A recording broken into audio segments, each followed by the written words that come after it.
'Cause it's just loose lips. I chat better than I sing, so go ahead and enjoy.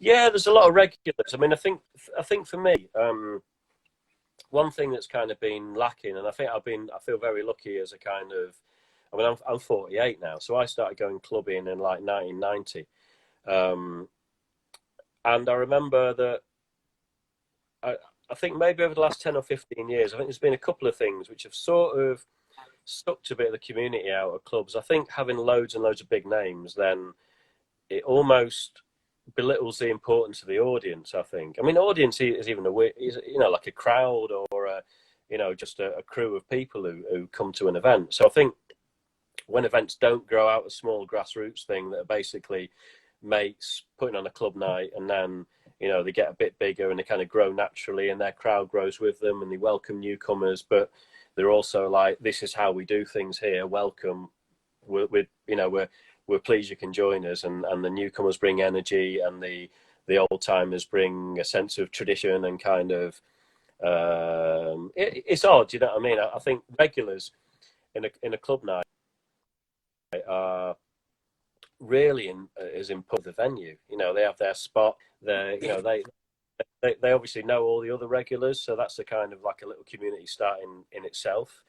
I think a good thing about regulars, if you've got a regular club night, is as a DJ, you have to keep things fresh because they'll have heard it all before otherwise, you know what I mean? But I think also newcomers are great because of their curiosity and energy. And I love speaking to people who are like, oh, my mate's brought me here. I've never heard you before. I don't know what any of this music is. And that's amazing. It's like, fine, you don't need to know what the music is. You can engage with this as much as you want. You might enjoy the atmosphere. You might be from a country where I just happen to have played a few tunes from.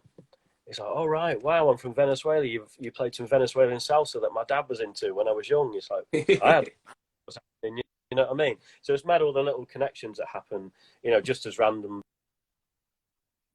part of everyday life. But I think it's good. I think there's a couple of measures which I think have really helped the crowd that the event is kind of set up with respect. And I think one is not overcrowding the venue.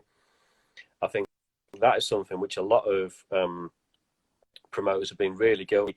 Promoters, especially where you have big lives in, everyone's really well known on the lineup and everyone's playing for an hour, but you have to like go to capacity to afford these crazy DJ bills. You know what I mean? And for me, the other thing is phones in venues, and we've stopped people, respectfully asked people to stop phones at my club night and a lot of other nights I play at. Really help the atmosphere because I think the dance people on board with that special place. Are people on board with that? Yeah, it's how you do it. Yeah, yes. But it's not like no electronic devices and being militant. It's actually, look, we would rather you didn't.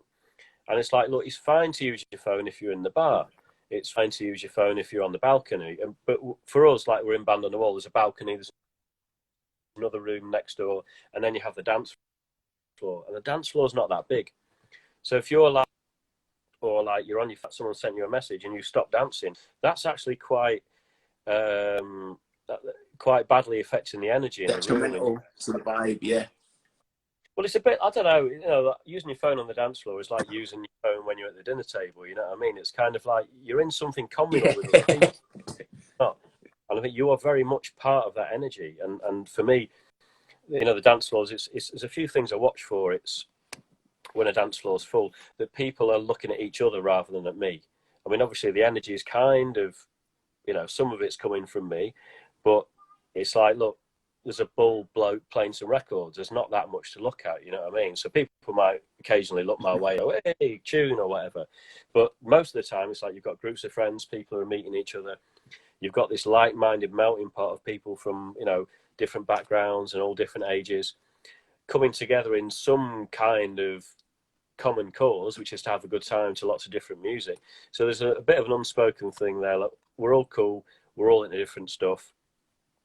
and people aren't shoved close together by it being overcrowded as well. You know what I mean? There's room to dance. You can throw a shake without knocking someone's drink. And if you do knock someone's drink, you apologise and buy them another one. You know what I mean? Yeah. But there were certain, I mean, you know, when I was 20, if you went to a club and knocked someone's drink over, you very quickly went to the bar and got another one because there were a lot of gangsters in clubs. You know what I mean? But yeah, I think it's about building a community, and that seems to be coming out with a lot of smaller venues. You know what I mean? I mean, in Manchester, you know, you got White Hotel, you got Partisan, who are very, very community minded. You know what I mean? A lot of venues have, you know, kind of outreach stuff and youth workshops and things like that. And I think it's part of, you know, it's not just kind of detecting the like supply and demand, like people demand a night out, we supply it, end of story. It's like, well, no, we are part of the lineage, you know, the cultural lineage of this city, you know, like Manchester especially. You know, there are so many different kinds of music which came through in a particular way in Manchester, and I'm kind of old enough to remember a lot of it. So you've got to kind of present it in a way that's not like a lesson or whatever, you know, because people don't come for a lesson when they go to a club, but you can present it in a way that might make people curious and a bit excited and go, what was that tune? You know what I mean? And it might be some obscure old 30-year-old street soul tune that never really made it out of Manchester. But you've also, I think, you know, with a club night, you've got to let the people be themselves as well. They kind of lead the way. You know, that's the thing about when you're DJing, you suggest a direction, but also, you know, I've got the privilege of being able to play all night and people let me do what I want. So I kind of start off mellow and people start dancing. It's like, actually, yeah, that's okay. You ready to dance now? You told me. You take the nod, you take the lead from them, yeah. Yeah, you know, the energy is exchanged in a kind of nice circular way. It's not just between the artist and the audience. As I think someone kind of quite accurately described like a full venue as looking as like baked beans. You know what I mean? It's just like a load of heads. It's not a load of heads. It's also like when you start early, you get to see each member of the audience or each member of the crowd or the, you know, the collective as being, you know, all right, that's that group of 4 people. They're really into that kind of music. There's that who was here last month. They're going to be straight on the dance floor. You know what I mean?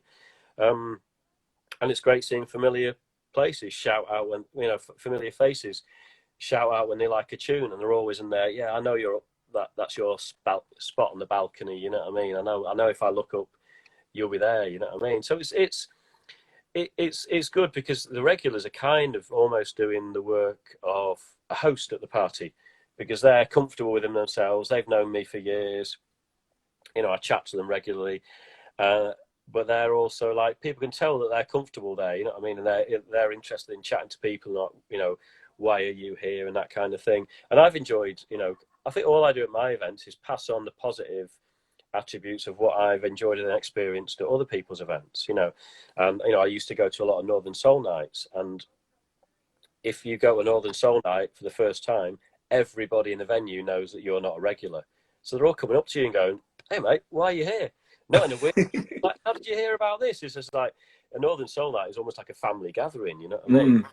These people, you know, have maybe been going, you know, for 30, 40 years as a crew. They all know each other. They all know the records. And, you know, me and a few mates will go, and it's like you spend half the time at the bar, people asking you, like, why are you here? Or how did you hear about it? Or what do you think about this tune or that tune? Or that. It's kind of really interesting to see how much people care about their musical scenes or their gatherings and the community that they've invested pretty much all their social life into, and probably a lot of their income in buying, you know, obscure records or, you know, the travel. You know, like you look at the club scene from, you know, the 60s, 70s and 80s, and a lot of specialist scenes, Northern Soul, the kind of jazz funk scene, all the way up into, you know, kind of the early 80s.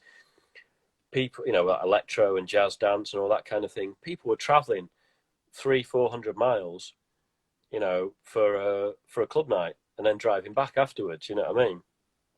And it's kind of that level of dedication, which that is why a lot of these scenes are really strong. You know what I mean? And it wasn't a lot of guest DJs in those days. It was quite often the same DJs, but they were going because they were going to hear music they couldn't hear anywhere else. You know, because it wasn't really getting played on radio, wasn't occasionally getting mentioned in magazines, might appear in a few specialist shops, but you had these DJs who were going all out to find this music that nobody else had, which was then shining a light on a lot of artists who might have otherwise been forgotten, you know, in America or whatever, or, you know, in if you look at Northern Soul, you have a lot of white working really deliberately obscure, you know, soul music, mostly from Chicago and Detroit.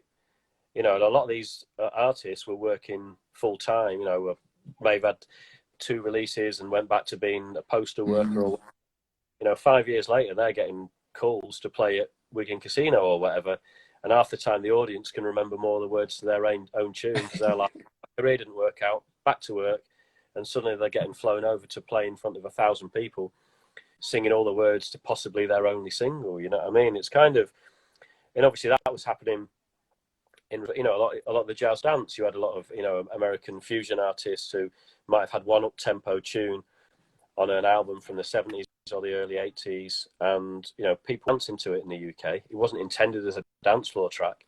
You same again, you have records that are just being received on the other side of the world, often completely without the artist, and these are becoming classics in a completely different scene.